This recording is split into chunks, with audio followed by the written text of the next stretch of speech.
Channel dear मेहमान में मैं हूं नम्रता मिश्रा।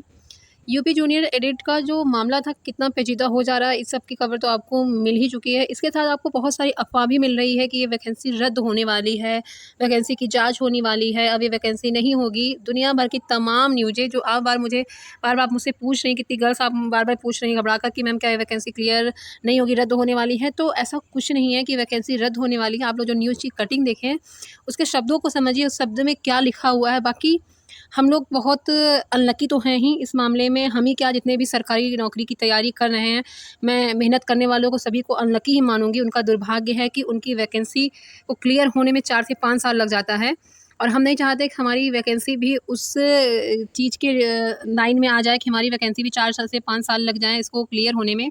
उसके लिए आप सभी का सहयोग अत्यंत ज़रूरी है। आप लोग चाहते तो हैं कि वैकेंसी क्लियर हो जाए, मगर आप लोग सहयोग को जिस तरीके से करना चाहिए उस तरीके से सहयोग नहीं कर पाते हैं। इस चक्कर में कहीं न कहीं ये लेट लतीफ़ा और हो रहा है। अगर हमारी संख्या बल अधिक होती दिसंबर में जब लखनऊ में एससीईआरटी में धरना हुआ था, तो शायद चीज़ें बहुत कुछ और देखने को मिलती, मगर जो चुका सो हो चुका, उसकी बातें ना करके हम वर्तमान स्थिति में आएँगे।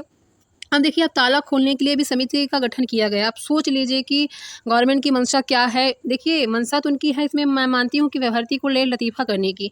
बट ये इसका मतलब नहीं कि जो लोग कह रहे हैं कि आपकी वैकेंसी रद्द हो गई है, वैकेंसी अब रद्द हो जाएगी, ये दोबारा एग्ज़ाम होगा, फलाना-ढकाना, तो ऐसा कुछ भी नहीं है। अफ़वाहों से दूर रहिए, अभी कोई ऐसा ऑफ़िशियल न्यूज़ नहीं आया, ना आपकी वैकेंसी रद्द होने वाली है। हाँ, इसमें जाँच होगी, जो प्रत्यावेदन वालों का रिज़ल्ट है, जिन्होंने प्रत्यावेदन दिया था, उनका रिज़ल्ट नहीं आया है। करीब 600-700 लोग ने प्रत्यावेदन के लिए दिया था, तो उनका रिज़ल्ट जो है, उनकी जो मूल ओमार सीट है, वो जो हमारे मूल पुराने पीएनपी सचिव संजय उपाध्याय जी थे, तो उनके लॉकर में बंद था। इसके बाद आप जो चाबी ताले वाली बात है, मैंने अपने चैनल के माध्यम से जब सतीश द्विवेदी से मेरे सहयोगी ने बात किया था, मैंने आपको बताया था, तो उनका यही कहना था ना कि जो सीट है वो ताले में बंद है, उसकी चाबी पीएनपी सचिव जी लिए हैं। तो अब उसी ताले को उस कोठरी से खोलने के लिए समिति गठन की गई है। अब सोच लीजिए कि एक ताले को खोलने के लिए, एक ओमार सीट को बाहर निकालने के लिए एक समिति का गठन हुआ है। तो आप समझ सकते हैं कि गवर्नमेंट की मंशा क्या है। ये है कि इनकी जो प्रक्रिया है वो धीरे चलने वाली है, मगर हम धीरे चलने नहीं देंगे। 19 तारीख को संपूर्ण संयुक्त जूनियर एडिट टीम की तरफ से आपका पीएनपी कार्यालय में धरना है। जितने लोग हो सके, मैं तो यही कहूँगी, अगर आप चाहते हैं कि सीटों की संख्या बढ़े, हमारा मेन पर्पज़ है सीटों की संख्या को लेकर। भले ही हमारी वैकेंसी 1-2 महीने लेट हो, मगर हमारा उद्देश्य है कि हमारे सीटों की संख्या बढ़ना चाहिए। सीटों की संख्या की वृद्धि होकर आप में से जो 45,000 में से ज़्यादा लोगों का चयन होगा।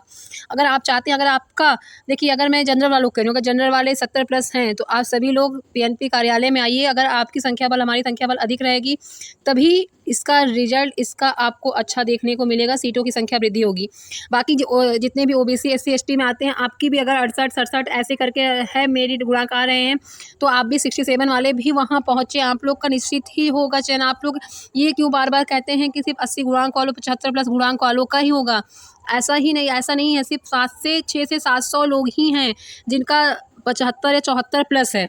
80 गुणांक वाले तो आपको मुश्किल से 100 भी नहीं मिलेंगे, 80 गुणांक वाले। तो आप लोग ये किसके चक्कर में पड़ रहे हो भाई कि सब 80 प्लस गुणांक वाले हैं? इतना किसी का नहीं गुणांक है 80, बस 100 से भी कम या 100 के आस-पास ही 80 प्लस गुणांक वाले हैं। 75 प्लस वालों की संख्या बहुत होगी, तो 4 से 500 के रेंज में 75 प्लस वाले होंगे। आपका भी चयन हो सकता है। सीटों की संख्या तभी बढ़ेगी जब हमारी संख्या बल अधिक होगा। हमें हर जगह अपने मामले को हाईलाइट करना है। आप लोग को ये बात मेरी समझ नहीं आ रही। आप लोग कमेंट करते हो, कुछ लोग तो ऐसा उल्टा-सीधा कमेंट करते हैं, भाई क्यों कर रहे हो भाई? हमको आपकी बातें नहीं समझ में आ रही। मैंने आपका क्या ले लिया है? मैंने तो आपसे कहा नहीं, कहा मेरे चैनल को आपसे क्या, मैं किसी से भी नहीं कहती। अगर मैं जूनियर एडिट की वीडियो अपलोड करती हूँ, तो मैंने किसी से भी नहीं कहा कि मेरे चैनल को आप सब्सक्राइब करिए। और मैं व्यूज़ बढ़ाने के लिए, क्या बढ़ाने के लिए कर रही हूँ भाई? मैंने चैनल बनाया हुआ है, मेरी खुद की ये काबिलियत है कि मैं बना रही हूँ। अगर आपके पास काबिलियत है, आप भी बनाओ। मैंने आपको मना तो थोड़ी ना किया है कि आप यूट्यूब पे वीडियो मत बनाओ। ये मेरी मर्ज़ी है, मेरी स्वतंत्रता का हनन थोड़ी ना कर सकते हैं।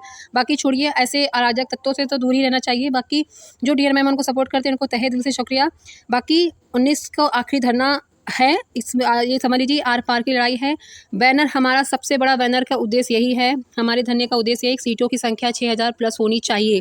और मैं अपनी तरफ से पूरी कोशिश कर रही हूँ। मैंने जैसा कि आपको बताया कि मेरी बात शिक्षा मंत्री जी से 2 बार हुई है। मैं आपको उसकी ऑडियो नहीं सुना सकती, क्योंकि कोई चीज़, हर चीज़ पब्लिकली नहीं कर सकते। बट जो मुझसे जुड़े हुए हैं, जो जूनियर एडिट के संगठन का नेतृत्व कर रहे हैं, जैसे राम अवतार भाई लोग हो गए, तो मैंने उनको इस चीज़ का ऑडियो भेजा है, उनसे मेरी क्या बात हुई है। आप लोग जानना चाहते हैं तो उनसे पूछ सकते हैं। बाकी आपको मेरी बात का विश्वास है ठीक नहीं है तो कोई बात नहीं, बट हाँ मेरी बात हुई है। मैंने सबसे पहले उनसे दोनों बार में सबसे पहले मेरी बात थी, सर 45,000 बच्चे पास हैं, सीटों की संख्या सर वृद्धि की जाए, 15 से 4 सर मतलब नल कुछ नहीं है। सर अगर आप यहाँ बढ़ाते हैं तो सर बेरोज़गारी का कुछ दर कम होगा। सर आगे के भी लोग हैं, सीटें कम होगी, प्राइमरी की वैकेंसी आ गई, उनको भी वहाँ स्थान मिले, नहीं तो हर जगह हर बच्चा फ़ाइट करेगा, कहाँ इतनी सीटें हैं। तो उन्होंने इस चीज़ का आश्वासन दिया है कि हाँ ठीक है, हम आपकी बात सुन रहे हैं, हम आपकी बात को क्लियर करके हम आपको सूचित करते हैं। उन्होंने इस चीज़ का आश्वासन दिया है, बाकी देखते हैं हमारा आपका सहयोग ही हमारा भविष्य बदलेगा, जिस हिसाब से मैं कहती हूँ। बाकी आप मेरे चैनल के माध्यम से जुड़े रहिए, जो भी आपको न्यूज़ अपडेट होती है हम आपको देते हैं। बट हाँ 19 तारीख को आखिरी धरना होगा। देखिए मैं धरने में नहीं आ पाऊँगी क्योंकि मैंने केवीएस ज्वाइन कर लिया, केंद्रीय विद्यालय संगठन को, और मेरी अभी नई-नई ज्वाइनिंग है।